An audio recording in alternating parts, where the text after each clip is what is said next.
First ever factory outlet, Chandanagar, Mukunda Jewelers. Opening soon. No making charges. Hi hello namaste, నేను మీ anchor Shiva. Welcome to iDream media. ఈరోజు మన ముందున్న guest, ఇప్పటికే promo చూస్తే మీ అందరికీ అర్థమైపోయి ఉంటుంది మన ముందున్న గెస్ట్ ఎవరు. యాక్చువల్లీ మా ఇద్దరం 2015-14 నుంచి మాట్లాడుకునే వాళ్ళం అనమాట. హాయ్ అన్న, హాయ్ హాయ్ అని చెప్పి. అంటే తిన జర్నీ వైజాగ్ నుంచే మొదలైంది. ఆ వైజాగ్లో ఆర్జేగా పనిచేసి ఇక్కడికి వచ్చి జబర్దస్త్ దాకా రావడం, ఫేమస్ అవ్వడం, జనాలందరి తెలుగు ఆడియన్స్ని నవ్వించడం, వాళ్ళందరి మనసులు అంటే దగ్గర అవ్వడం, వాళ్ళ మనసులకు దగ్గర అవ్వడం అంటే అది చాలా గొప్ప. నేను చాలాసార్లు అడిగాను కూడా ఇంటర్వ్యూ, కానీ ఇప్పుడు కుదిరింది మా ఇద్దరికి మాట్లాడడానికి.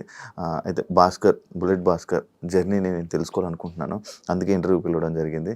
మనకు తెలియని విషయాలు తెలుసుకునే ప్రయత్నం అయితే చేద్దాం. హాయ్ బ్రో, ఎలా ఉన్నారు? Fine Shiva, how are you? బాగున్నాను. కంగ్రాచులేషన్స్. ఎందుకు కంగ్రాచులేషన్స్ చెప్పారంటే బ్రో, నేను ఫస్ట్ టైం ఇప్పుడు మనం కలవడం. అవును, ఫస్ట్ టైం, సెకండ్ టైం అంతే. ఫోన్లో మాట్లాడుకుంటే వాళ్ళం. అంటే ఎక్కడ వైజాగ్ బ్రో, ఇక్కడ జబర్దస్త్ జనాలందరూ అంటే ఒక వెల్ సెటిల్, మంచిగా సెట్ అయ్యావని అనుకుంటున్నాను, అందుకే ఆ కంగ్రాచులేషన్స్ చెప్పాను. Thank you. ఎలా ఉంది బ్రో? బాగుందా? హ్యాపీ? అంతా గాడ్స్ గ్రేస్, దేవుడి దయ, మనదేం లేదు. ఎందుకంటే మనకన్నా టాలెంట్ ఉన్న వాళ్ళు కొన్ని లక్షల మంది బయట ఉంటారు. మనకు అవకాశం వచ్చిందంటే అది మన గొప్పతనం కాదు, గాడ్స్ గ్రేస్, దేవుడి దయ. ఫస్ట్ ఆర్జే ఎందుకు బ్రో చూస్ చేసుకున్నావు వైజాగ్లో? అది ఆర్జే కూడా నా లైఫ్లో అన్ని యాక్సిడెంట్గా జరిగేవి. ఏది నేను చూస్ చేసుకోలే.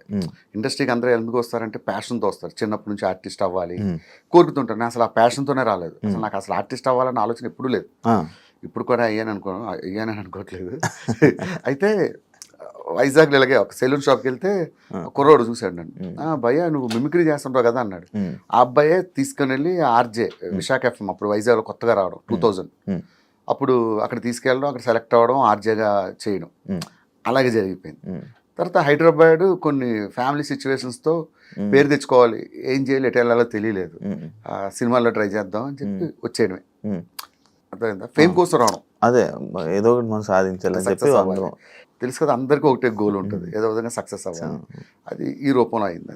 నార్మల్గా చాలా మందికి డౌట్, ఎందుకు షేవింగ్ ఫుల్ షేవ్ చేసేస్తావు, ఏం చేస్తావు? ఫస్ట్ ఇప్పుడు ఏమవుతుందంటే స్టార్టింగ్లో పాపం నాకు పరిస్థితి ఏంటంటే జబర్దస్త్లో లేడీ గెటప్లు ఇచ్చేవారు. మంచిగా గెడ్డాలు మీసాలు పెంచే టైంకి తీయించేసేవారు. సరే అన్నీ అయిపోయి టీమ్ లీడర్ అయ్యి గెడ్డాలు మీసాలు పెంచుదామంటే అక్కడక్కడ తెల్ల వెంట్రుకలు వస్తున్నాయి. దీనివరకు క్లీన్ షేవ్ చేసుకుంటే ఏ బాధ లేదుగా. అందుకని ఎప్పుడు చేసుకుంటూ ఉంటావు బ్రో? ఎప్పుడు కాదు, షూటింగ్స్ ఉన్నప్పుడు అదర్వైజ్ నార్మల్గానే ఉంటాయి. అంటే అప్పట్లో మన ఊర్లో డిఫెన్స్ వాళ్ళు క్లీన్ షేవ్తోనే అసలు నీట్గా ఉంటుంది. షూటింగ్స్ టైంలోనే క్లీన్ షేవ్ చేసుకుంటా, అదర్వైజ్ ఎప్పుడు నార్మల్గానే ఉంటా. ఓకే, అలవాటు అయిపోయింది కాబట్టి రేపు గడ్డంతో వెళ్ళినా కూడా ఆవిడ అంటాడు. నాకు చాలా ఇష్టం మీలాగా, మిమ్మల్ని అందరూ చూసినట్టు చాలా ఏర్స్ వస్తుంది. నేను మీసాలు గడ్డాలు పెంచినా బాగుంది అనుకుంటా, కానీ ఇప్పుడు నేను చూడలేదు బ్రో. ఎప్పుడు చూడలేదు. ట్రై చేస్తాను నెక్స్ట్. ఒకసారి మంచిగా ట్రై చేద్దాం బ్రో. అప్పట్లో నరేష్ని నువ్వే తీసుకొని రావడం, చాలా మంది తీసుకొచ్చావు కదా. మనం చెప్పకూడదు, వాళ్ళు చెప్పాలి. మనం తీసుకొచ్చామని తర్వాత ఇప్పుడు నేను తీసుకొచ్చాను అంటాను, వాడు ఏదో ఇంటర్వ్యూలో కూర్చుంటాడు, అసలు భాస్కర్ ఎవడో తెలియదు అంట. నేను ఎలా అవుతా? ఈ ట్రోలర్స్ కూడా ఈ రెండు పక్కన పెట్టి ఇది చేస్తారు. సో వాళ్ళందరూ టాలెంటెడ్ నాకు కనిపించారు, నేను ఎంకరేజ్ చేశాను. ఐఎమ్ నాట్ అ పర్ఫార్మర్, నేను మంచి పర్ఫార్మర్ నేను కాదు, నేను ఒక లిమిటెడ్ ఆర్టిస్ట్. నరేష్ కానీ, ఫైమా కానీ, నా దగ్గర ట్రైన్ అయిపోయింది, సునామీ సుధాకర్ కానీ, ఇలా చాలా మంది. వాళ్ళని చూసి వాళ్ళ మంచి టాలెంట్ ఉండేది, వాళ్ళని ఎట్లా మౌల్డ్ చేయాలని మౌల్డ్ చేశాను అంతే. అప్పట్లో డిజిటల్ మీడియాలో వైరల్ అయిన వాళ్ళు కూడా అప్పుడు మీరు తీసుకురావడం, మీరే ఫస్ట్ తీసుకొని రావడం. అది కూడా నా ఫోర్స్ ఏం కాదు, మా వాళ్ళు చెప్పేవారు డైరెక్షన్ డిపార్ట్మెంట్.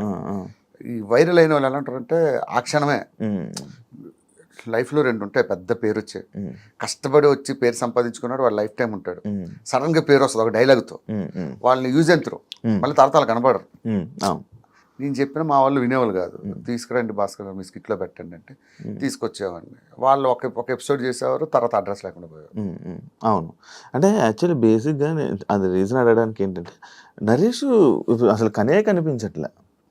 అంటే అది ఎందువల్ల అంటే ఏమైనా అంటే గర్వం పెరిగా, లేకపోతే అవకాశాలు ఎక్కువ వస్తున్నాయి, ఫేమ్ ఎక్కువ వచ్చేసింది అని చెప్పి ఇదా, ఎందుకు సడన్ గా? యాక్చువల్గా వాడి గురించి ఓపెన్ గా చెప్పాలంటే వాడు చాలా కమర్షియల్.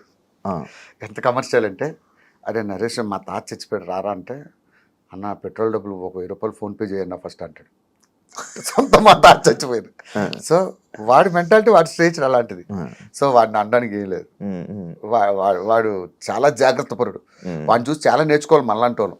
అవును, నేను ఇది కూడా విన్నాను. నరేష్ అంటే ఫుల్ కమర్షియల్, అసలు ఏదైనా డబ్బు పరుడు. కమర్షియల్ అని కాదు కానీ జాగ్రత్త. ఇది కూడా విన్నాను, నిజమే. యాక్చువల్ నేను అడగ రీజన్ కూడా అదే. నేను చెప్తున్నాను కదా, సొంత మా తాత చచ్చిపోయాడు రారా అన్నా కూడా పెట్రోల్ డబ్బులు ఎడతాడు.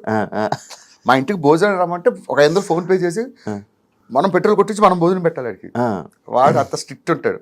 అండ్ ఇంకోటి నేను ఇది రీజన్ ఒకటి ఉంది బ్రో, వీళ్ళందరినీ తీసుకురావడం. ఇది అంటే ఇలా వీళ్ళందరినీ తీసుకొని రావడం, జబర్దస్త్ ఇలా తీసుకొని రావడం వల్లనే జబర్దస్త్ కొంచెం అలా దిగింది అని అంటే యాక్సెప్ట్ చేస్తావా? లేదు, వీళ్ళంతా టాలెంటెడ్. నరేష్ గాని, అది ఈ నరేష్ అనేది కాదు, అప్పట్లో సోషల్ మీడియాలో వైరల్ అయిన ఒక్కొక్కరిని నా టీంలో ఎప్పుడు నేను అంత ఎంకరేజ్ చేయలేదు ఎవరిని. ఒక 2-3 డైరెక్టర్ ఫోర్స్ వాళ్ళు తీసుకొచ్చి పెట్టాను తప్ప వాళ్ళని తీసుకురావడం వల్ల జబర్దస్త్ డౌన్ అయిందంటే అది వద్దు. ఇప్పుడు సక్సెస్ అనేది ఎవరి చేతిలో ఉంటుంది? టీమ్ లీడర్ చేతిలో ఉంటుంది. వాడి స్కిట్ బాగా చేయలేక ఆడవాడి మీద తోసేయడం కరెక్ట్ కాదని నా ఫీలింగ్. వాడి వల్ల అయిపోయింది అట్లా ఇప్పుడు అనుకోరు. సక్సెస్ వచ్చినా ఫెయిల్యూర్ వచ్చినా అది ఈక్వల్ గా ఫేస్ చేయాల్సింది టీమ్ లీడర్. ఎందుకు బ్రో సోషల్ మీడియాకి దూరం ఉండవు? నార్మల్ గా ఇన్స్టాగ్రామ్, సోషల్ మీడియాకి అసలు యూట్యూబ్ అంటే ఇప్పుడు వరకు యూట్యూబ్ అని కానీ ఇది కానీ చెప్తా శివ ఫ్రాంక్ గా, సోషల్ మీడియాలోకి వెళ్ళడం ఏంటంటే బట్టలు ఇప్పి రోడ్డు మీకు రావడం లాంటిది. నిజంగా నువ్వు బట్టలు ఎక్కడ చేంజ్ చేసుకోవాలి? బెడ్రూమ్ లో చేంజ్ చేసుకోవాలి. రోడ్డు మీద చేంజ్ చేసుకుంటే ఏమవుతుంది? ప్రతి వాడు అడుగుతాడు నేను. అర్థమైందా?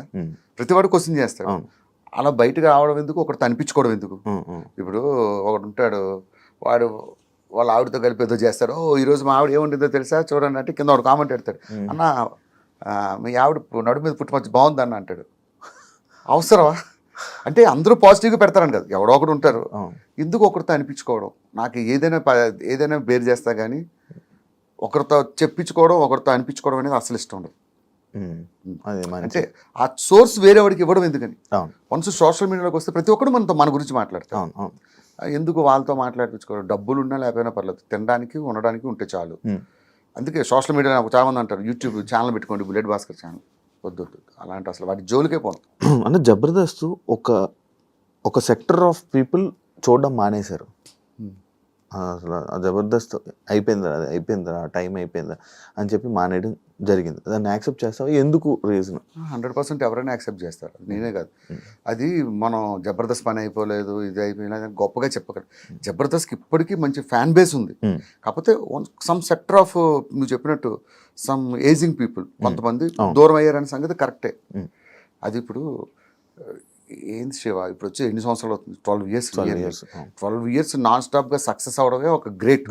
నాకు తెలిసి ప్రపంచం మొత్తం మీద నాన్ స్టాప్గా 12 ఇయర్స్ కంటిన్యూగా రన్ అయిన షో ఒక్కటి చూపించు, ఎనీ వరల్డ్ ఎనీ ఛానల్, ఒక జబర్దస్త్ మాత్రమే. సో ఆటోమేటిక్గా డౌన్ఫాల్ అనేది దేనికైనా ఉంటుంది. కాకపోతే దీనికి 12 ఇయర్స్ తర్వాత కొంచెం వచ్చినందుకు మనం ఆనందించాలి. ఆర్పి గురించి ఏం చెప్తావు? మనకు వేరే వాళ్ళు విషయాలు.